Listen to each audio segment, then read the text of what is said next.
Tonight, Saluda Shoals Park is hosting a Sleigh Bell stroll, providing a unique way for the community to see the holiday lights. What's really unique about tonight is you can actually get out there and take pictures next to the displays and really take your time going through it.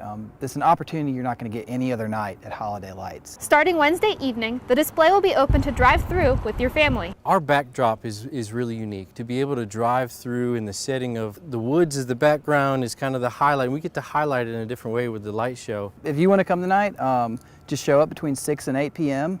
and pay $5, and then you can just walk through the lights. Along with the lights, there will be games, food, and you might even meet Santa Claus. Come out, if you can't make it tonight or tomorrow, come out some point this year and really enjoy the lights. It's a great show and it's a lot of fun. We hope to see you out here. For Street Squad, I'm Danielle Miller.